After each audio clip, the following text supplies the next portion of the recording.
Welcome to the Paddle and Portage Podcast. This episode starts in September of 2024 on the border lakes, specifically the Monument Portage. My pal Leave and I had just gotten onto the portage, received reports from a few paddlers that there was a very mucky section on the portage. We actually heard a lot about it from different folks who had traveled to Monument Portage. Word was that you could sink up to your waist in concrete-like mud. Yeah, that was a thing we'd heard from Barefoot Paddler had talked about it. Of course, his sort of take is the boundary waters. Indeed. But other people were saying this is really a nightmare. Where's the Forest Service, et cetera, et cetera.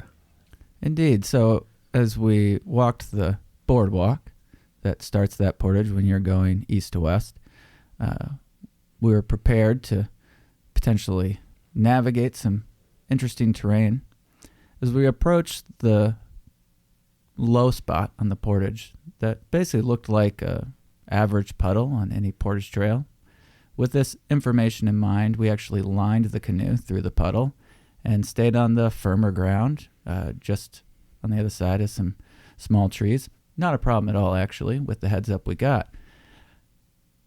Just as we completed our task, a human of quite large stature came from the west back to the east to fetch a couple of the canoes that were sitting just on the other side of the puddle.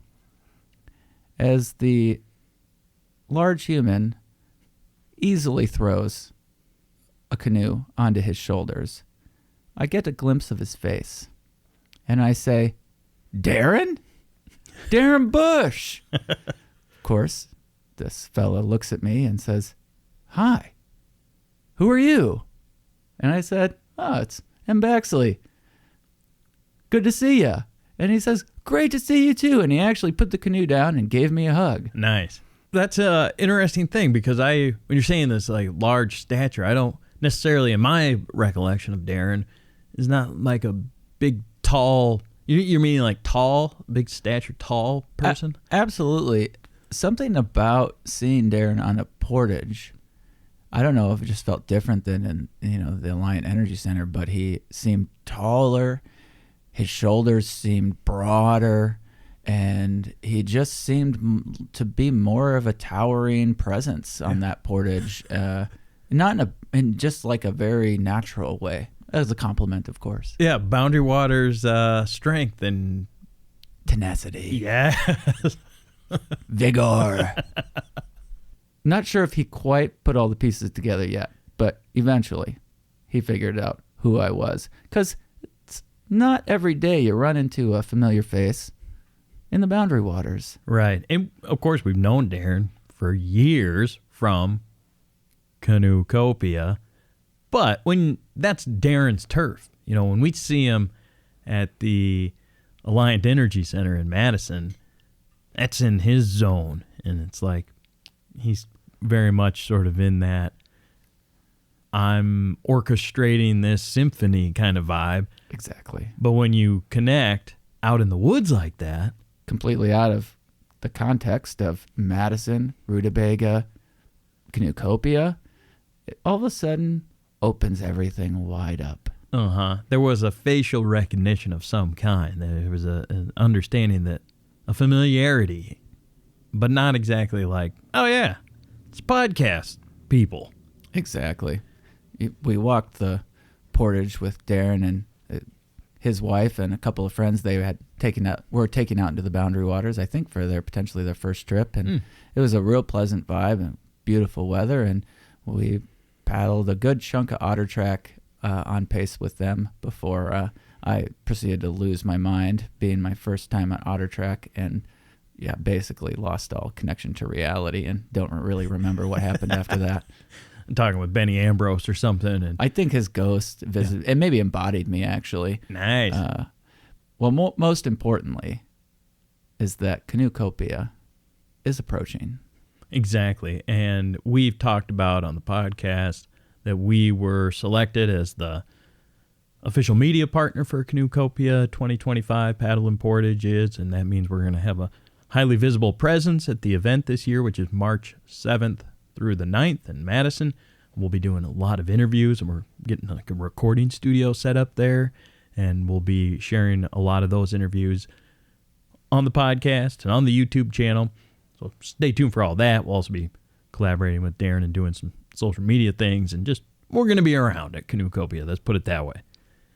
Doing what we love to do, which is meeting folks, connecting with old friends, making new friends, and swapping stories, which for us that's what Canoecopia is all about. For other people, it's maybe about getting new gear. It may be about going to the speakers, which are all great parts that I do also enjoy, but the stories. And just the sense of seeing old, who are, once were new friends, now are older friends, acquaintances that we've met through Canoecopia. Many, many people. I mean, it's helped shape our podcast, our business, basically. Canoecopia has.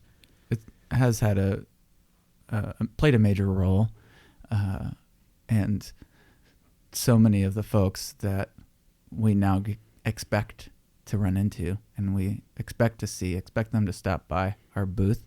To all of you listening, we're excited to see you again. And for those of you who are going to be there that we haven't met in person, make sure to come see us to get a little bit. But you're going to sit down with Darren. You're sitting down with Darren. You're going to get the lowdown on what's coming this year, right? I had a chance to connect with Darren down in the Twin Cities, actually. Happened to be down there at the same time ahead of Canoecopia. We wanted to, of course, hear more about what's on deck for 2025 and the event and all that type of stuff, but also to talk about Darren's paddling and experiences in the Boundary Waters, including this trip from fall where you two happened to connect and run into one another, and some of the other history that Darren has with the Boundary Waters in Quetico. After a quick message from some of our sponsors, let's jump right into that. Support for the Paddle and Portage podcast comes from Voyager Canoe Outfitters, located at the end of the Gunflint Trail from Grand Marais. Voyager can outfit your Boundary Waters trip with as much or as little gear as you need, from fully furnished cabins near the Wilderness Line to completely outfitted canoe trips. Voyager has you covered. And head to VoyagerOutfitters.com to book your vacation. You can also call them at 218-388-2224. Also, check this out. If you mention the Paddle and Portage podcast, you get 10% off your trip from Voyager. So that offer is valid only for 2025 rentals and reservations. So it's that easy. 10% off your trip by just mentioning the Paddle and Portage podcast at Voyager Canoe Outfitters. Talk with Matt, Cassidy, whoever it is you talk with up at Voyager, and they will hook you up by mentioning the Paddle and Portage podcast. I'm Jason with Ely Outfitting Company in downtown Ely, Minnesota. As the stories by Joe M. and the Paddle and Portage team inspire you to explore the Boundary Waters, let our trail-savvy crew make your trip planning simple. If you haven't tried our free online trip routing service, complete with awesome interactive maps, check out elyoutfittingcompany.com. And when you're ready, find complete outfitting services, lightweight canoe rentals, and comfy bunkhouse lodging at Ely Outfitting Company. Hey. Hello, Darren Bush. Good to see you. You too. It's really nice to connect in person again. Yeah. I definitely, now at this stage, feel that I've gotten to know you on a personal level, in addition to just the Canoecopia business side of things. And I really appreciate that has developed both through the podcast, our shared experiences about the Boundary Waters, talking about some hard things, including my near-death experience in the Boundary Waters, and having very candid conversations about that. So I appreciate that, and I also bring that up because I know other people who attend Canoecopia, from presenters to people who have a booth, say similar things, that you develop connections with the people who come to the event. And I think that's probably largely unseen or perhaps unknown by most of the attendees who come. And I just wanted to acknowledge that because I think it's a really cool thing, Darren. Well, thank you. I try and be, well, I hate the word authentic. It's like, oh yeah, he's really authentic. It's like, you know how exhausting it is to be two people, right? And I've got some people that I'm acquainted with who they call it code switching, right? Where they're like one person and then someone else comes along and then suddenly it's like, whoa, that's jarring, right? Yes, I know of what you're speaking about. In other words, there's either like a public side, and then once the public kind of goes away, there's this like, gosh, I'm gonna get the whiskey and the cigarettes, and how about the fools that we've been dealing with, or even like more chameleon-like than that, where somebody's just speaks to you this way, and then if my other friend entered, I'd suddenly be this other kind of character in a play. Yeah, I'm that's too tiring. So I'm just kind of me all the time, and cool everywhere I go. Well, let's talk a little bit about Canoecopia right up front. Obviously, that's the focus of this episode of the podcast and in our correspondence and so forth. But Canoecopia, world's largest paddling expo, or North America's largest paddling expo. What is Canoecopia? Tell us what it is. A friend of mine, it's probably about 20 years ago, he said, if a Voyager had gotten a time machine and went forward, 400 years, I go, oh, it's a rendezvous. So you think about it, what were rendezvous for? It's for doing commerce, right? You got to sell your furs and get money and all that, and then go drink and gamble and all that. Yeah, you're also there's the social, right, celebratory aspect of it. So it's getting together with the people that you love, and your friends and your the community, and you do this really cool thing for 3 days. And is there commerce involved? Yeah, there has to be. Someone's got to pay the bills. But the primary reason I do it is because it's a rendezvous. Mm-hmm.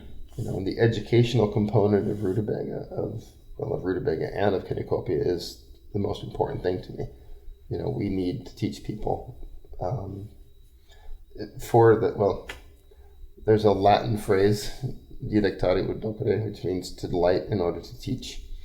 So we try and make this delightful so people will learn, because the stern none with the ruler lecture doesn't really help anybody, right? Yeah. We all know now that there's as many learning styles as there are people, right? Mm-hmm. Some people are auditory, some people are visual, so we try and have people that give people opportunities to learn things in many different ways. Mm-hmm. Lecture format works great for some people need to see images. So that's the fun part of the show, is finding people that want to share their stories in different ways. Mm-hmm. And some of them are raging introverts. The presenters, the people who are now up in front of a group of people. But they do it because the impulse to tell the story and to share that is greater than their discomfort with being in a room full of people. Yeah. And you see them and they get off stage like, oh, I'm exhausted, I need to go someplace and be alone. I'm like, I get you. Yeah. I totally get it. Yeah. Right? So Rutabaga, when you say Rutabaga, that's Rutabaga Paddle Sports. It's in Madison, yep. And that's the canoe gear paddle shop that you own and operate in Madison. Yep. And then the event Canoecopia, what's the intersection of Rutabaga and Canoecopia? So Canoecopia started as Meet the Folks That Build the Boats. So basically, Mike Chickanowski would pull in the parking lot with 12 boats, and Roy Gwynn from Blue Hole would pull in with a trailer full of boats. And Mike from Winona, yeah. Mm-hmm. So, and they'd have a little party at the shop. Well, it got to be bigger and bigger, and then at some point they moved off-site into the old Dane County Fairgrounds, which was this dumpy building that was falling apart, and the hockey arena across the street that was also falling apart. Well, at some point, 1994, the county scraped off the whole thing and built the Alliant Energy Center. Mm-hmm. And when that happened, I had just started working for the previous owner. And before that, Canoecopia was like a yellow pad with a bunch of squares and numbers. Say, okay, just set up wherever you want. Mm-hmm. And it doesn't really work for me. So I said, I'm taking this. You go do whatever you want, but I'm going to run this. And we had one speaker that was behind a drape where you could hear everything, and it was usually the same people saying the same things.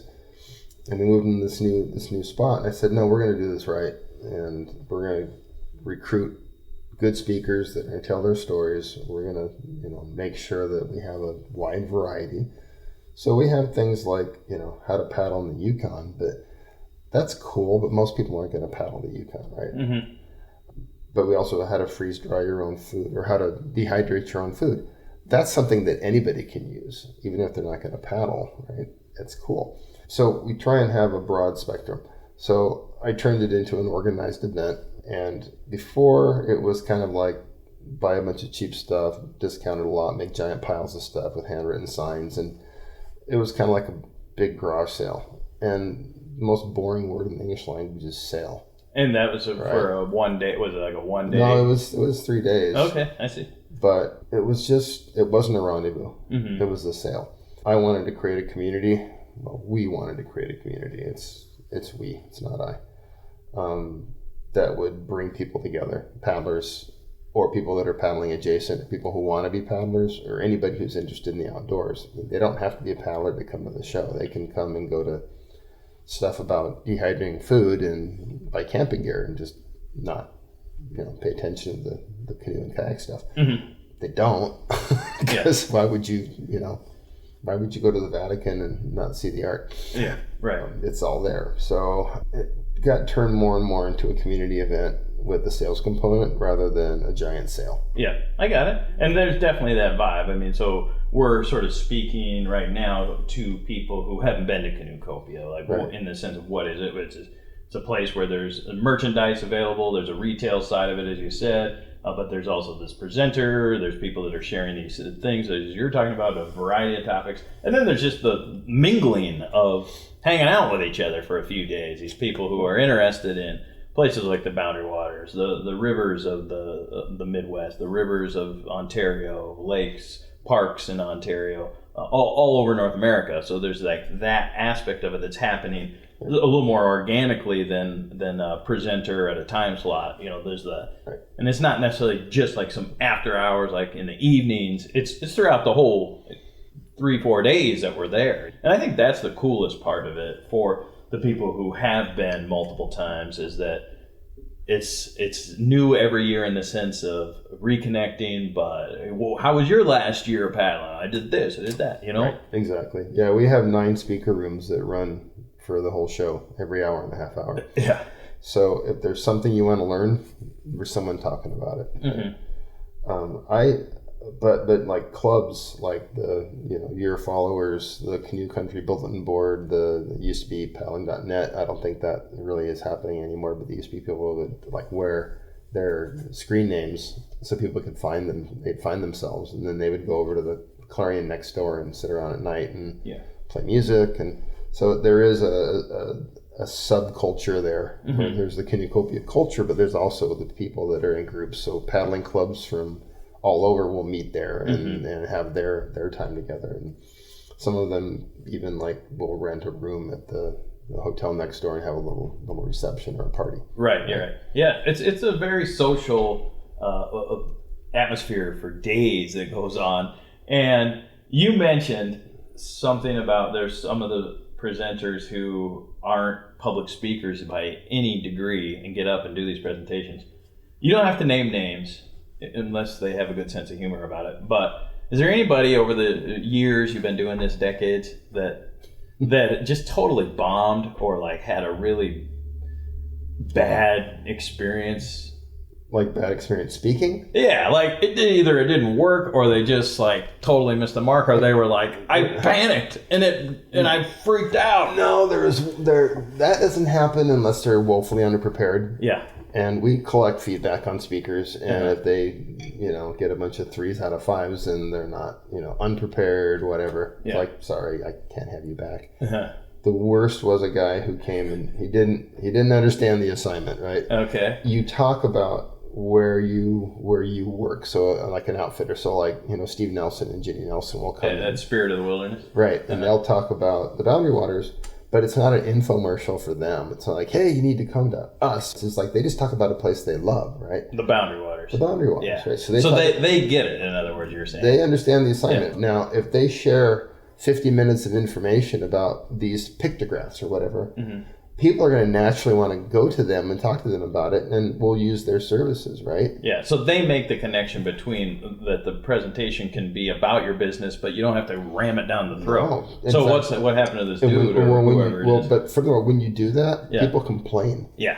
Like, so this guy was from an outfitter I won't mention, not in the Northwoods, but he came and he's like, I want to talk about our outfitting and how cool we are, and here's all the places. Now for $89 a day, you get a Kevlar, and then we'll transport you here. It was bad. Yeah. And like half an hour into it, someone found me and said, "You need to come over here and stop this right now." No way, dude. like pull the cord. Yeah. So anyway, he finished. The people started walking out after 10 minutes and just left because they saw what was going on. Wow. And they understand that the community is super important. Mm-hmm. And there's people who aren't great public speakers. Mm-hmm. Bear Paulson is fantastic. He does all these many things. He's not the most dynamic speaker, but people don't care because the content is beautiful and authentic because it's his experience. It's not him just talking out of, some orifice. He's the guy, and he doesn't have to be, a talk show host. He can be him.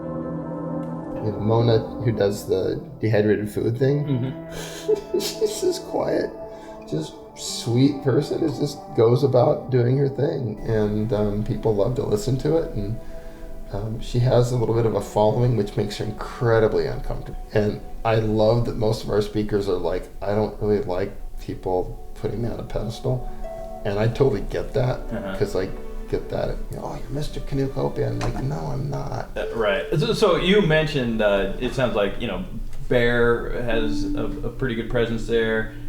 Ginny and Steve from Spirit of the Wilderness, sounds like they kind of get the concept. But are there some people who are just like all stars at the event and are on that top, like they always deliver the goods and hit a home run every time they show up? Well, Steve and Ginny always hit a home run because they're prepared. Mm-hmm. And they want to share their story effectively, not just get up and ramble. We went to this place and it was cool. It's like that doesn't really do anything for anybody. As far as superstars, there's people that draw a lot. Cliff Jacobson is a draw. This is his last year. He's going to retire and say, you know what, he's 83. In that range, right? Yep. And he's announced publicly, this is my last Canoecopia. This is my last one. So the last day of the show, he's doing it like a 2-hour presentation, wrapping it all up, which I think is lovely. He has a cult following. People love to hear Cliff talk. Mm-hmm. There's other people. Kevin Callan comes down from Ontario, and that guy's, he's funny. And he's out roaming the halls and doing some YouTube type stuff throughout the event too. And the thing about him is he's exactly the same person when he's presenting as he is in person. I've been on a canoe trip with him, and he doesn't it's not a shtick. I mean, it's exaggerated a little because it's funny, but he's Kevin. He's authentic as the day is long. He's kind of like Shug the hammock guy in that regard, where we've gotten to know Shug a little bit over the years, and people are like, is it the same guy I see on YouTube as it is? And it's like same with Kevin and Shug. Like, that's who it is. They can't help. They're not trying to be that way. It's just who they are. When people do that, I think people have a BS detector, and when when it's all about them, Midwesterners are, you compliment them something like, I'm okay. Right? They don't like that. All right. They don't like being the center of attention. They just want to share their story. Frankly, I'm very much like that myself. Yeah. Hey, you're Mr. Canoecopia. No. Look around. I've got 25 people here that are running it. You know, Ethan and Chloe and Anne and Dan, Brendan. And the list goes on, right? I'm just going around the outside of the offices and counting people. But they all have their role, and they're fantastic at it. And John is someone I want to mention.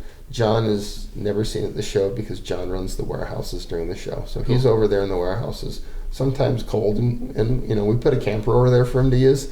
One of our local RV dealers gives us a camper to set up so they have a warm place to do their work. He's never at the show, but he's vital. He's absolutely critical to the show. Obviously, you're trying to say this is a group effort to make this thing go, but you are very much associated with the event in the sense of you have a presence there, you're making the rounds. And I think that's probably, as you heard in the intros and as I shared with you, Darren, like when when Baxi runs India this summer on the Portage, and tells me about it, and it was a big part of that trip, and you had this connection right there on Monument Portage, right? It was, and but then afterward, like as we're setting up the podcast, and I'm meeting with Darren, we're doing a Canoecopia episode, the description of you is that you're this towering, large, powering figure, and I kind of paused. I mean, I let we're making the recording, so I just kind of let it go. But I'm also kind of like, that's not really my recollection of Darren. I mean, I'm 6 foot. Able-bodied paddler, certainly, but not towering. But I think that maybe that's the connection. That's Bear. Bear's the towering one. No, I'm 6 foot 190. I'm not towering by any stretch. Yeah. And so I wondered if it is just because that you are so prominent in the paddle sports industry, or the times that we've spoken to you in Madison there, that it's kind of like we're talking to the person in charge type thing, and that connection was made of just Darren's this kind of larger than life figure, or why that happened, I don't know exactly, but nonetheless, that was the takeaway. I think people like people who are comfortable in their own skin. I don't want to be important. I want to be effective, and the best way to be effective is to take your vision. And clearly, I have visions for how things work and how I want things to work. But that's up here, right? Once that's done, it's the people around me that execute. It's the vendors that come in. It's the exhibitors. It's the speakers. If I'm running around like a chicken with my head cut off at Canoecopia trying to solve problems, I failed at my job already. So we're finishing up the Canoecopia show guide right now.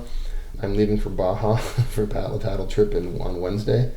I come back and there's 2 days, and then it's going to press, and I can leave because I know the people that are in charge are going to execute. So we have been sharing publicly since November, December timeframe that Paddle and Portage is the media partner for Canoecopia this year. And what does that look like for you? What does that mean for you and for us? What should people expect in terms of deliverables on that, in other words? And I can certainly share some of my thoughts, but what do you take away? And why'd you choose us? Well, thank you, by the way.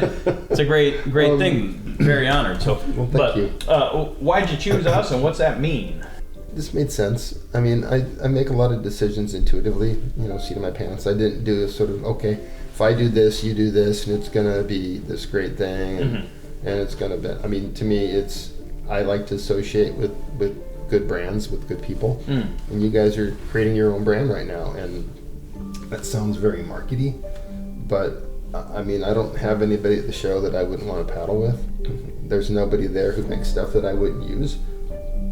I don't want to be associated with people that wouldn't hold up my values. And I knew you guys from WTIP, and I knew you guys from previous things, and I knew that you had integrity and that you do a good job promoting the show, and we would do a good job promoting you. Yeah, cool. And so it's just a synergistic thing. We're talking a lot about Canoecopia in this episode of the podcast, and somebody that we're excited to spend some time with over there is the team from Carlson Roasting Company and Loon's Nest Coffee on the Gunflint Trail. Bob and the team are going to be back at Canoecopia this year, and they will be featuring the Boundary Waters Blend Instant Cold Brewed Coffee. We're really excited to check this out. Bob has been telling us about it on the podcast. Every time we're up the trail, it seems like, or when we get to connect with Bob, every time it's like, hey, we got this Boundary Waters Blend Instant Cold Brew Coffee, and it is next level. So we're excited to check that out over at Canoecopia and get the word out about it here on the podcast as well.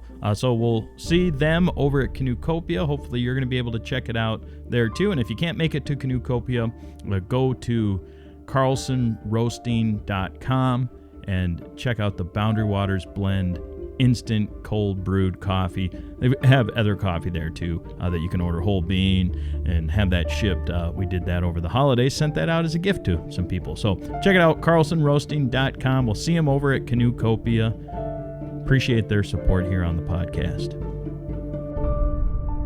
You've got these varied interests. I'm old. How old are you? I'm 62. Yeah. So how it works is the way you don't get old is by learning. And so I've got lots of varied interests, and art and art history is one of them.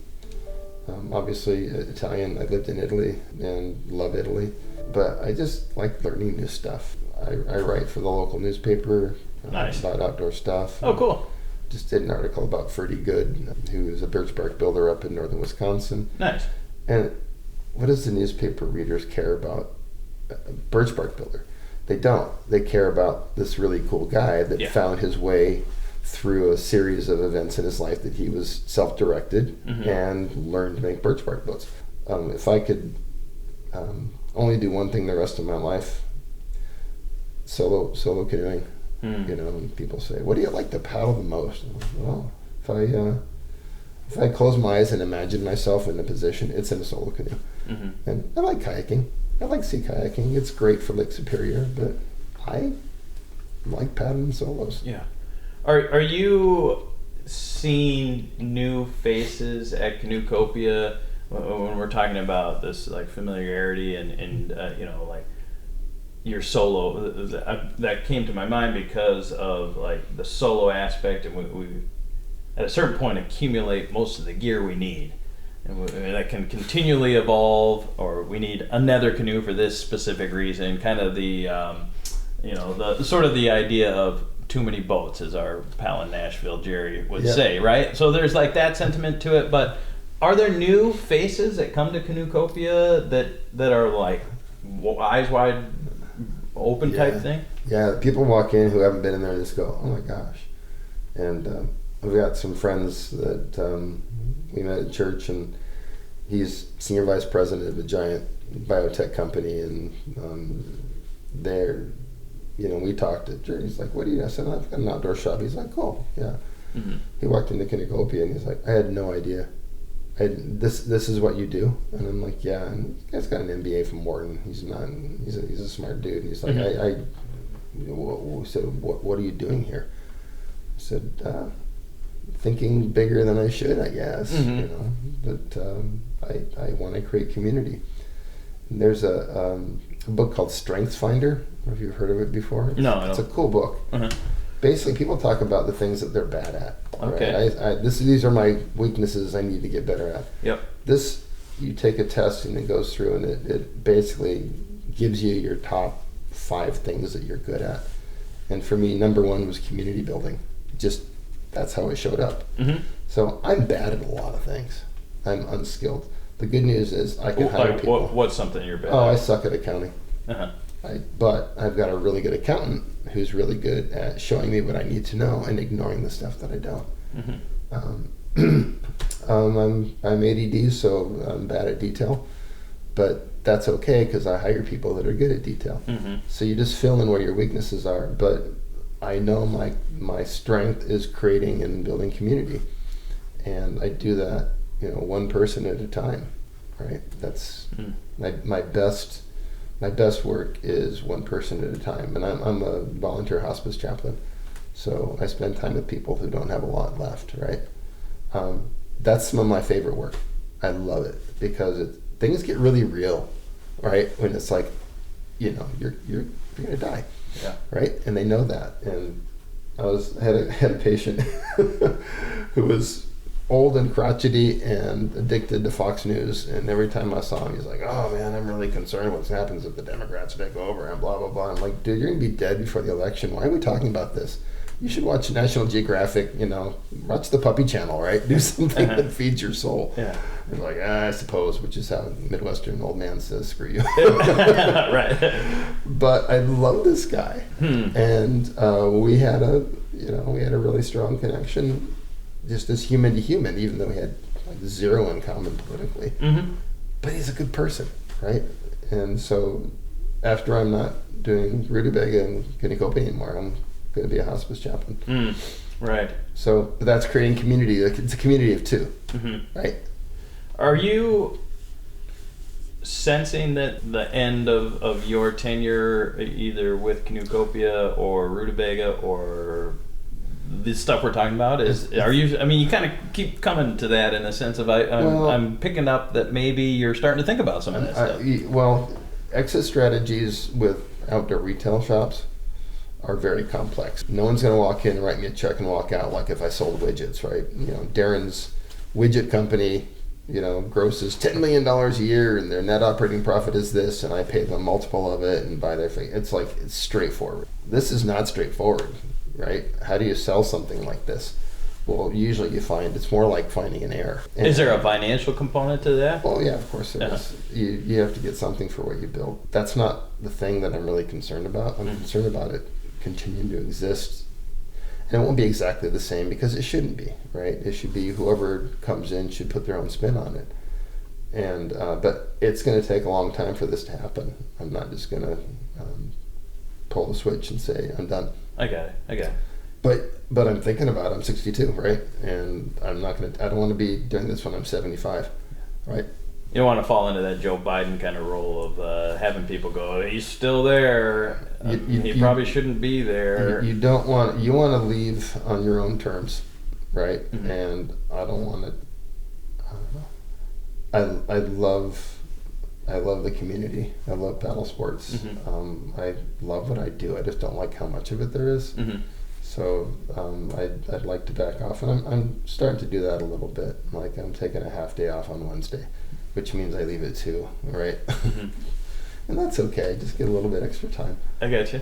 Are you? What's your best day that you've ever had at Canoecopia, or a moment that's just like that was just as good as it gets? That was a pinnacle or a peak of some kind, or the stars aligned. That type of. I wish I had it with me. I have a letter that I received last week, and this is a cool story. So it was 1990, and I was a part-time employee. I had a real job. I was still working in public health, and I was working with boats, and this lady came in and just looking kind of confused, and I just walked over and said, "Hey, what's up?" She said, "I'm here to get a canoe." I said, "Cool." She's like, "What I really want is a Jensen 18, but I can't afford one." Why? She's like, "Well, I just got divorced. My husband got in the divorce, and he doesn't even like canoeing." It's like, ooh, that's an evil flex, right? I said, "Well, someone had traded in a Jensen 18 like an hour before that." I'm like, "I think I got a boat for you." And I walked over and said, "What about this one?" Her eyes got big, and she said, "Oh, I can't afford that." I said, "I think you can." And I gave her the price. She's like, "Oh my gosh, really?" I said, "Yeah." So we got it for her, and she was happy, and she left, and the owner was like, "You could have sold that for a lot more than that." I'm like, "Yeah, you need to get out of here right now. You need to leave." Yeah, you worked the price. You were favorable to her. She got what she needed. We made a little bit of money, and it's all good. Right? Yeah. It's not about maximizing how much you can squeeze out of somebody, right? So I got a letter last week from her, and this was how long ago? This is 1990. Yeah. And I see her periodically at the show, and but she's like, "I just want to let you know, I took my last Boundary Waters trip last year. I don't remember how old she is, late 70s, early 80s. Okay. And she said, it's time to stop doing that. So I'm selling the boat and donated the money to Friends of the Boundary Waters." Wow. And I know, right? And she sold it for twice as much as she paid for it, probably, because yeah, right. It's been 30-some years. Right. The appreciation on a canoe is just she got it for nothing. So it was it was really But that's a great story, and she took it meant so much to her, that experience of you not gifting but helping her get that canoe, to write you a letter and acknowledge that as part of the experience of having the canoe. And not an email, a letter. Yeah. Right? I will keep that letter forever, because that's why I do what I do. Right? Is to get people out there. And she said, "I just want to thank you for all the years I have paddling, because you were there at that point when I needed you to be there." Yeah. And I've got, I don't know how many stories like that where it just worked that way. And so that's a beautiful sentiment and story, and shows a lot about why you're in this, and this we kind of are talking about connections to people and community, as you're saying. But what's a hard day, either at Canoecopia, or the process of making this whole thing go, or at the shop, or what's a day that's not so great? hard days, and you find out interest rates are going up another point. Yeah. But it's funny. So Joe Matuska started Aquabound Paddles years and years ago. I mean, 30 years ago probably. And he's an introvert, but very passionate about paddles. He sold the company to Benny Branches. Benny Branches, right? Yeah. And when he sold it, I said, "So what are you gonna do now?" He said, "Never manage people ever again." Yeah. And I'm like, I totally get that. I have the best staff in the world. They are still people, and there's still conflict, and there's still, people have personal problems, and they struggle with things, and but I love them all. So I try and hire good people that are skilled at canoeing, rather than hiring skilled canoeists and try and make them into people that I want to work with.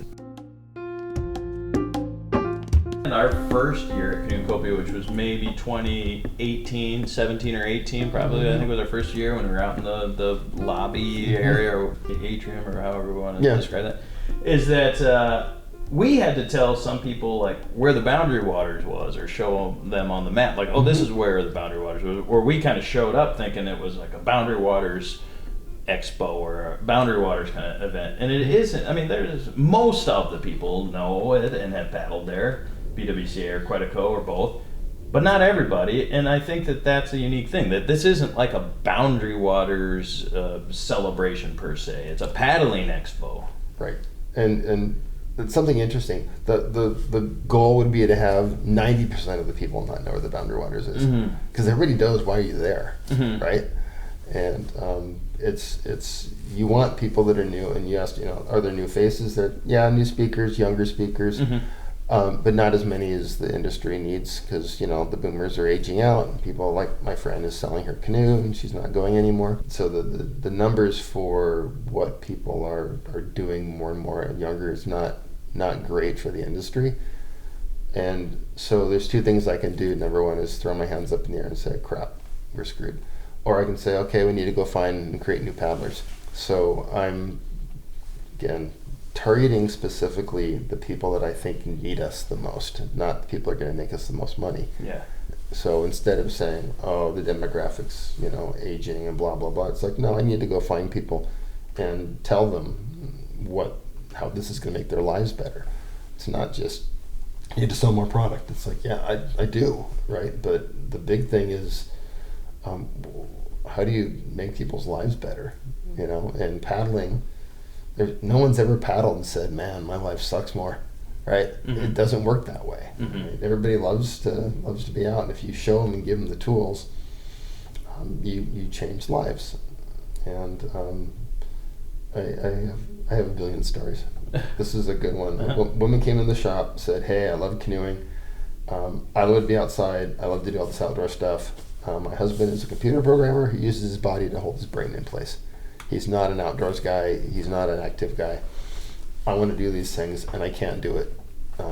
He doesn't want to do it. It's like, okay, that's fine. That's their relationship, and it works. But she doesn't want to not do things because of that, right? So we get her a solo canoe, and she gets in it, and she paddles around. I said, you know what, let's take some time. She was like one stroke on each side and didn't know how to paddle. And I said, it was close to the end of the day, and I said, why don't we just stay after work and I'll give you a little lesson. So we paddled for an hour and a half, 2 hours, something like that. She got a J-stroke down, rudimentary J-stroke, rudimentary draws and pries, and could make the boat do what she wanted to do. Maybe not perfectly and not gracefully, but she could make it work. And she got out. I reached down to pick up the boat. I take the boat, I pick it up, and I put it on the grass. I turn around, and she grabs me and just hugs me. She said, you just changed my life. Thank you. Well, how do you beat that, right? When you go to the hardware store and buy a toilet seat, it's not like, oh, you just changed my life. I can make quite a bit more if I decided to sell things that people need every day.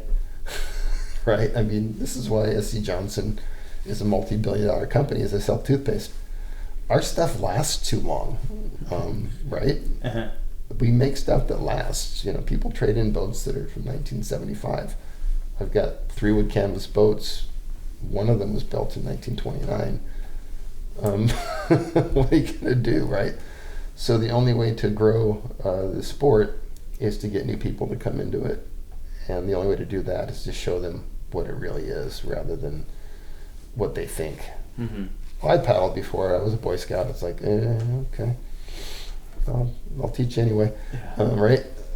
So what they know is being cold and wet and unprepared. Mm-hmm. It's like, why do I want to do this again? So if we can educate them, getting back to what Canoecopia does, they're going to have a better experience. They're going to want to do it more. They're going to tell their friends to do it. They're going to take their friends. And that's how you grow the sport, is to teach people to have good experiences instead of bad ones. And even one of the things we're going to be doing there this year, Paddle and Portage, and with our friend Aaron Walker from the Lost Lakes YouTube channel, is telling people how to share those experiences in a way that brings people in. And I know some of the YouTubers that's like a platform for their channel is the educational component. So we're excited to be down there with Aaron and talk Saturday morning about that to the community and on our speaker time slot that we have with Aaron. Did you get to check out? Have you seen any of Aaron's stuff? Yeah, I watched the one about his knee. Yeah. So I love that, because here's a guy who's out there and his patella locks up. Yep. And he can't straighten his leg, and it's 15 below, and he went, well, okay. Mm-hmm. He didn't crack open the beacon, because who knows if a helicopter can land when it's 30-mile-an-hour winds on a 15 below lake, right? Yeah. I guess we're gonna have to deal with this. And his sweetheart wife pulled him out on a sled. Yeah, Aaron, right? Yeah, and it was not like, oh, I almost died. Those are the YouTube channels I hate. It's just like, I went out and did this thing, and I did it, and you can't because you're not as cool as I am. The overly dramatic, the hardcore, and you wish you could do this. Yep. They aren't. They don't present their channel that way, which is that's why I like them. Exactly. It's like, well, we have a problem, we have to solve it. They're showing reality, but they're also showing what having the skills and the right equipment and the right skills can get you out of that stuff with the right skills, right mental attitude, all that thing. If that happened to some people, they'd like, well, push the button on the beacon and hope, but we'll just solve the problem.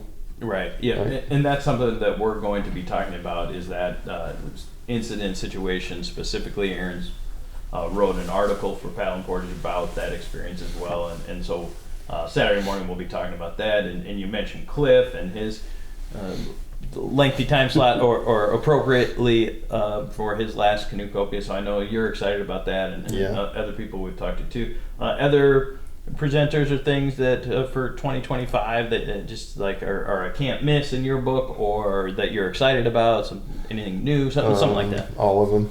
I mean, the thing is, I don't actually do the speaker schedule and the planning. Chloe does that. Yep. And so what I looked at the speakers, like the applicants, like 2-3 months ago, went through them and said, these guys are all great. If I didn't know them, I Googled them and stuff like that. There was nobody in there that I wouldn't want there. And then I looked at the schedule last week when it was on Post-its on poster board, and went, a couple of people we moved around and said, maybe we shouldn't have those people at the same time. Let's swap them. She said, okay. Yep. But 99% of it was done, and it was perfect. Nice. So I am tangentially familiar with most of the speakers. The ones that really stuck out, I don't remember their names, because that's not, I'm trying to stay in my lane, right? Right. Yeah, I trust her, and she did a great job. But there's always new topics. Kevin Callan's coming, he always comes, but he's talking about new things, right? Not just the same thing over and over again. Nice. So that's good. There's some younger folks that are coming that I'm really excited to hear. And again, if I had my notes, I could tell you who they are. Well, it'll all be available public. I mean, as the media partner, we're going to be sharing a lot of this on our platform too. And so just stay tuned for more information about the specifics of the scheduling aspect of Canoecopia. But it's the 7th through the 9th of March. Yep. If somebody wants to get a ticket or attend, how do they do that? Just go to rutabaga.com and click on the Canoecopia button, and you can buy your tickets. And they're a little bit discounted leading into it, so you get a little bit of a deal. You had to raise the price this year for the first time in 7 years, I think. The hall goes up 4% a year no matter what. This is built into the price. The Alliant Energy Center. Yeah. And so people can get tickets in advance. They can also show up. Yeah, they just day show of. up. It's a few bucks more, but that happens. I mean, we still, majority of our tickets are sold at the door.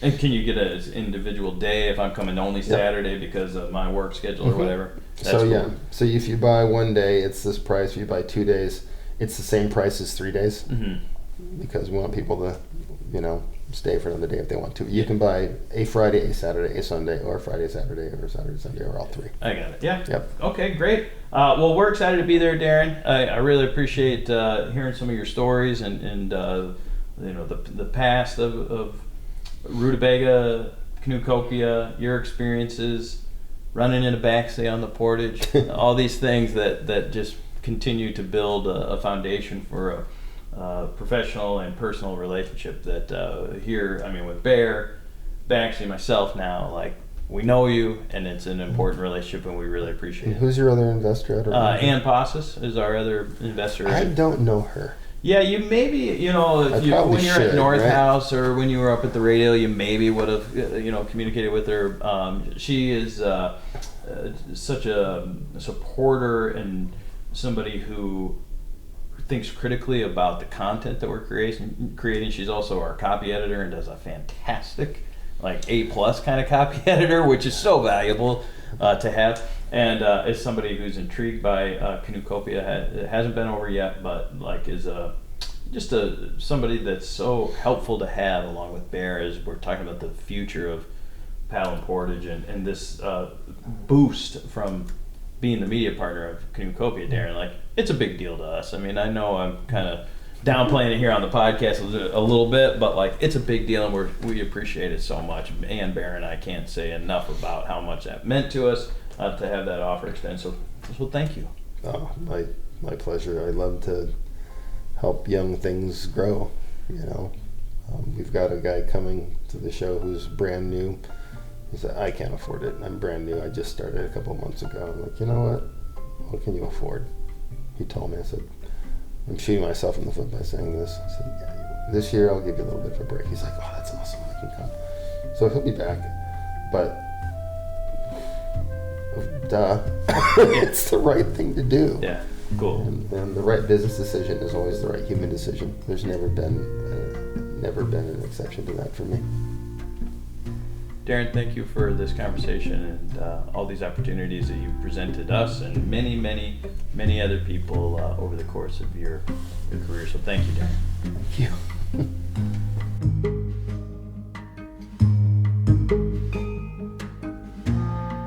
Saturday 11:30, in the Bear Room. as in Bear Paulson or Bear in the Woods or Grizzly Bear. Or Black Bear. Or Bear Claw. Polar Bear. Polar bear. One of my favorite kind of bears. Lots of great bears out there, but this bear is where you will hear not just us. We're bringing a special guest to Canoecopia this year.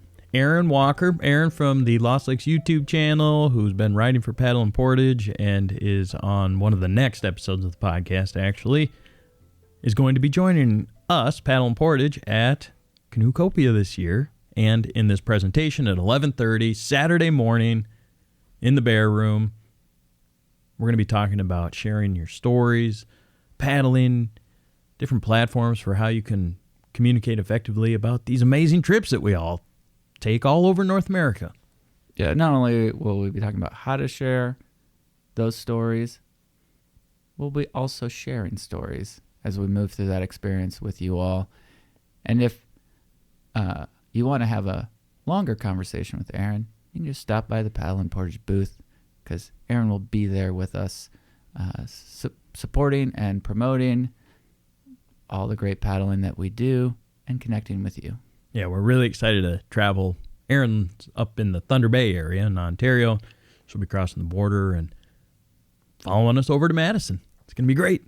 It's really nice to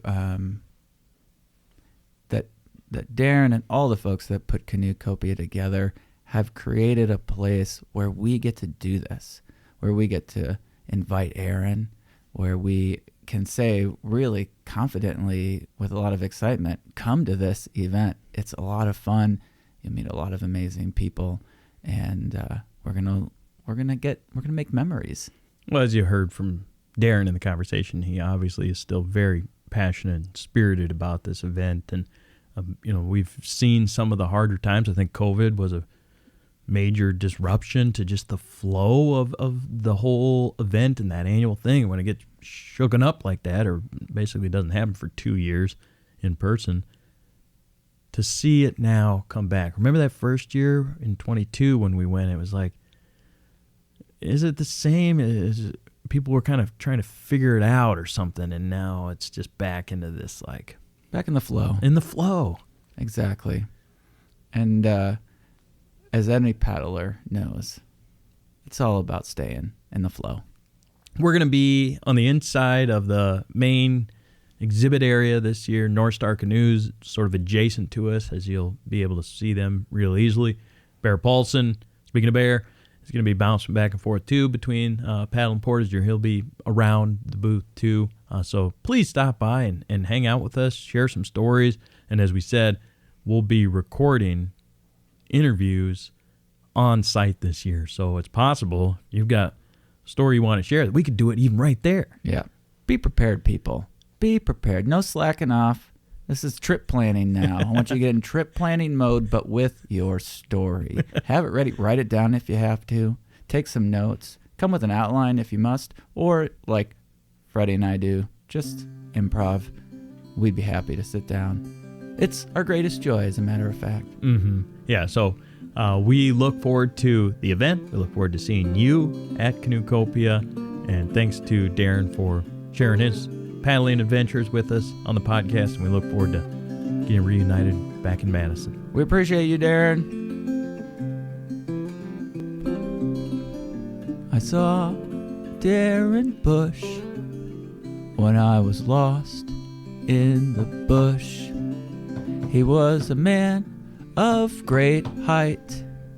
I didn't know a little bit of fright when he towered over me. Next to the blue sea, it was just the boundary waters. He loves it, I love it, and we all love it. I hope that you can love it too. I like to sing, I love to dance. I play the fool if I got the chance. All around the campfire light. All around the campfire light. I got this out of tune old guitar. Not trying to be no star. There's enough of them in a summer's night. Oh, there's enough of them in a summer's night. Well, you can look to Venus, you can look to Mars. I will set my sights by the northern star, and in the deep dark blue come the northern lights. Oh, and in the deep dark blue come the northern lights.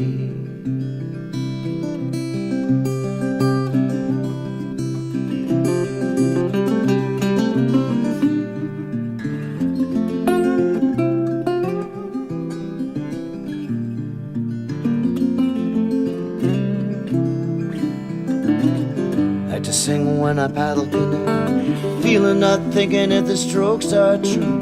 We're gonna get through to the other side. Now, out in the night, the waves beat the shore. You can hear 'em pounding, you can hear 'em roar. Oh, roll me, rock me in my dreams. You can roll me, rock me in my dreams. So I like to sing, I love to dance. I play the fool if I got the chance. All around the campfire light. All around the campfire light. All round, all round, all round the campfire light.